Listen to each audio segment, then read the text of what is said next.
It's been a crazy long season, but it's finally coming to an end, so now it's time to conclude our playlist as usual for this season. So in this video we'll be looking at the top 3 builds overall for season 14, for which you should be using in season 15. These builds are what I personally think are the best from Season of the Splicer, in order and for PvE. As always, the builds listed will be adjustable and optimised for usage next season, or whichever season you want to use them in, so they will not rely on any seasonal specific mods, which means you can make those slight adjustments to slot on any new crazy mods that you'll get within the new seasonal artifact, but I'll give you recommendations along the way if you are planning on using these builds for the remainder of this season. So guys, if you missed my season 15 prep video, make sure to go check that one out later, but for now, rate, comment, subscribe and share, and now let's start our top 3.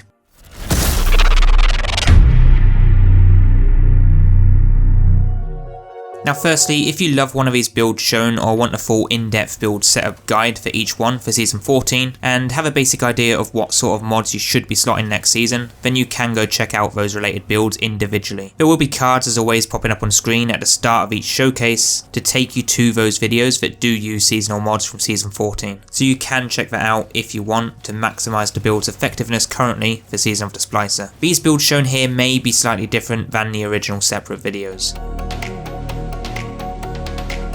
So starting in third place we have the Crazy Titan melee build, and when I say crazy, I mean crazy. This build lets you run around punching adds in the face regardless of the activity and completely melting them, whether they are your standard minor ad or your champions and bosses. The amount of punches it takes to kill them depends on how tough they are. What's good about this build though is every kill you get with the melee will increase the damage your next one does, stacking up to 5 times. Therefore making those punches at a 5 times stack hit stupidly hard, and it's kinda hard not to laugh, but even better, every single kill will trigger health regen, so sometimes you really just can't die, especially in those easier activities. Just be careful when going into endgame content, because when you get shot, your health regen does stop, so you need to be careful or you will die in seconds. But if you can maintain a full ×5 stack and go on a rampage, then you will just melt everything in your path regardless. To set up this build, you'll want to run bottom tree Arc Striker, as it comes with reversal, where melee kills trigger health regen. Then the exotic you'll want to use is Wormgod Caress for increased melee damage on melee kills, which stacks up to 5 times. Now in no particular order, for the helmet mods, we have Well of Irons to increase melee damage even further, which honestly is no joke if you can get all these stacked up together. But the main reason of using this is to help get your first melee kill in those tougher activities, because it will be hard to start the chain of melee chaos. Anyway,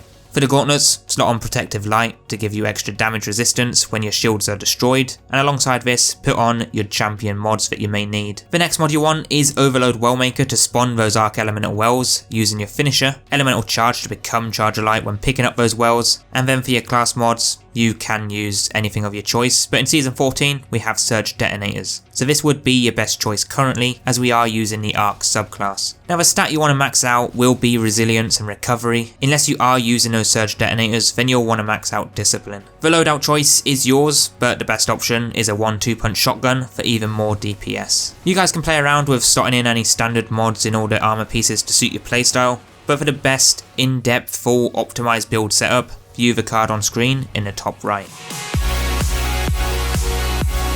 Now in second place we have the Infinite Invisibility Hunter build. Amazing for solo play as well as difficult team-based activities. Now with this build you will be able to run around spamming dodges and invisibility whilst also instantly reloading. This is great to pair with rocket launcher build, so I will leave a link to that video as well down below if you want to see the best invis rocket build for season 14. But the base build here is going to be focused around getting your invisibility as fast as possible, and if you're looking to solo flawless activities then this build is for you. To set this one up, you will be running the top tree Void subclass that comes with Vanishing Step to go invisible when dodging, and you will be using a Marksman's Dodge to reload instantly as well. Now the exotic you want to use is the Sixth Coyote for 2 dodges, and going straight into the mods for the helmet, we have Well of Tenacity to reduce the damage we take from enemies when picking up Void Elemental Wells, and then you can use any mods you want alongside that. The next mod you want is High Energy Fire, or you can use Protective Light for extra damage resistance, but both are great choices for the endgame, and with this you will probably need your champion mods, so make sure to slot those on if you need to. Next up we have Shield Break Charge, but you don't need this, so you can swap this out if you need to, and I will give you that replacement option in just a moment, but as always, slot on any mods you wish alongside that. For me, I'm going with a rocket launcher build, so I'll be slotting on mods to suit those. Now for the legs though, we have got Elemental Charge to become Charger Light when picking up those Void Wells, much like our Titan Arc Wells earlier. And then lastly for the class, we have Reaping Wellmaker. One of the best mods in the game in my opinion when using the Hunter's Void subclass, as we can spawn those wells after using our dodge, which we will be able to do as much as we want, and then with this, 2 distribution mods for extra ability cooldown. Of course, going with a fast invisibility cooldown build, we will need to have 100 mobility, so make sure to get that stat as high as possible. If you can't, replacing your shield break charge mod as mentioned earlier with a powerful friends mod should help you out with extra mobility if you need. For your weapons though, you can use anything you prefer, but for my preferred setup, I'm running a rocket launcher build, so if you want to see a good alternative for this season that works really well, you can view that build down below too. And finally in first place, it wouldn't be a top 3 without our crazy OP Warlock, instant health, devour, infinite abilities and infinite ammo build.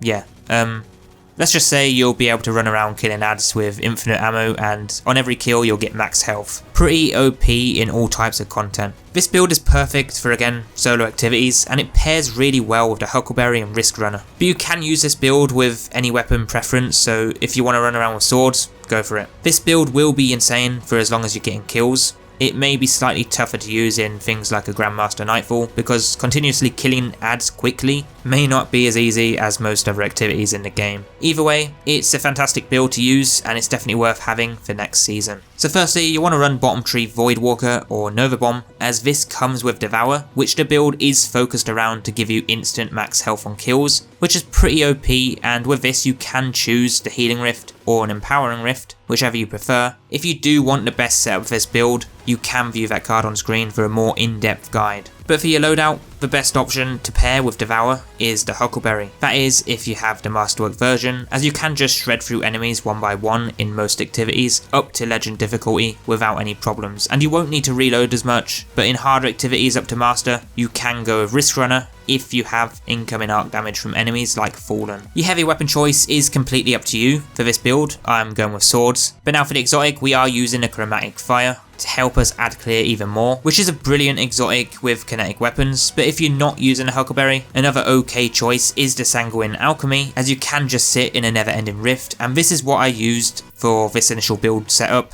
But moving on to the mods, we have Taken Charge to become Charger Light with your preferred standard mods. Then Swift Charge to become Charger Light on rapid SMG kills, perfect with those 2 SMG Exotics. With this, slot on your champion mods that you may need, and then we also have Shield Break Charge. We are overdoing this slightly, but with all 3 of these mods you should always be Charger Light, but slot on your preferred mods with this. If using Riskrunner, you could even use the Arc Resistance. But next we have High Energy Fire to use all those Charge Light stacks for extra weapon DPS. Great for high level content where ads are pretty much hard to kill, and you will use those stacks on every kill, but get it back after each kill as well. With this, slot on your preferred mod again, and then for your class, you can use anything you want. So this season, a grenade launcher with Breach and Clear may be the best for boss DPS. And perhaps in a future season, Oppressive Darkness may return, which would be your go-to for this build. So see what mods you have next season and adjust to make this build the true Void God.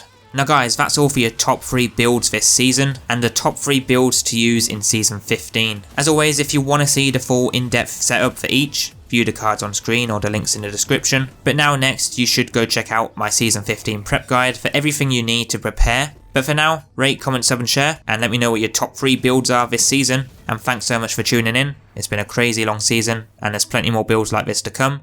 Stay tuned. See you soon.